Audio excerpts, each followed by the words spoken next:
Yeah. Let me see your hair. yeah. Put your camera. Let's see your haircut.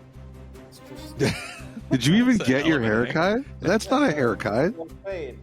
No What? fade. Like the guy only cuts the side of your head? What kind of haircut That's is all that? I did. I wanted to keep the top on. How much did that cost you? $40. 40 bucks to What? cut the side of your head? Well, that's with tip. That's what the tip added on. What do you tip? $39? $39.50. I give him a $5 every time. Oh man! By the way, a couple Oh, pods ago, we were recording and the light was hitting your head just right, so I could just see the perfect curvature of your scalp. It was as if you were bald. I was like, oh, so this is. Well, I am what- practically bald. I can't wait for that first show on Hockey Night when you just show up, just skinhead. Just bicked. I wish I could do it. I really do. I don't think it suits you. Dom, you have to understand, no matter what I do, I'm gorgeous. Wish I had that kind of confidence. Welcome to 32 Thoughts, the podcast presented by the GMC Sierra AT4X. Dom Shermati at his home in Vancouver. Elliot, you and I are in Edmonton because this is the Stanley Cup Final Preview Podcast. Florida Panthers, Edmonton Oilers for a second year in a row. We've got a handful of interviews we gathered from Media Day from Edmonton on Tuesday. We'll get to those in a little bit. But Elliot, as we sit here recording this about 24 hours before game one of this final series, one of the interesting things here, first of all, on Tuesday, the Florida Panthers took the long flight from Sunrise here to Edmonton Tuesday morning. Didn't skate here in Edmonton on Tuesday. They're a team that has prioritized rest. They waited till the final off day to come up to Edmonton both times last year during the final. That was an interesting one to begin our day here on Tuesday. Trust the science, Kyle. They are big into that. The science tells you what to do, and you cannot argue with science. Bill Nye would So agree. I'm not going to argue. No. How are you feeling about things as we get set here for game one? Because I think a lot of the conversation over the last few days has been, okay, how is Edmonton different? How is Florida different from 1 year ago? I like what Paul Maurice said, and you're going to hear Maurice's interview in a few minutes here, but he talked about how last year Edmonton was an elite offensive team and Florida was an elite defensive team. And he said this year, Edmonton is much improved at what they weren't as good at. They're a much better defensive team, while Florida is much improved at what they weren't as good at last year. They are a much better offensive team. He thinks both teams are better. I tend to agree with that. I think both teams are better than they were last year, which is a bad sign for anybody playing the Panthers because they are the defending Stanley Cup champions. To me, I see four things that stand out for me. Number one, the goalie matchup. Skinner's got to be the way he's been since he came back in for Calvin Pickard. If Skinner gives Edmonton that type of goaltending, they could win. If he doesn't, it's trouble.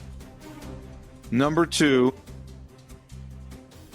of all the things Edmonton has done in this playoffs, the thing I've most been blown away with is the fact that they won 11 games without Ekholm. I wouldn't have believed it was possible, and I guarantee you there are members of the Oilers organization who weren't convinced it was possible. But how did they do it? They went out, and as Chris Knobloch said on Tuesday, they deserve a lot of credit for finding guys like Klingberg and Wallman who could get the puck out of their zone. And he said, we're an offensive team. We need our offense. You need to get the puck out of their zone. And they prioritized and found guys who could do it, and those guys have been a big part of their group. I think that is a huge part of it, Kyle. Florida is a great forechecking team. Mm-hmm. They win battles. They trap the puck low against you.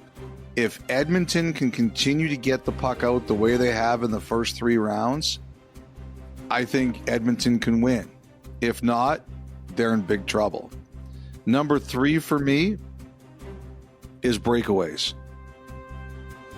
Florida's the way they played, and I was talking to someone about this on Tuesday who said it to me. Florida will give up breakaways.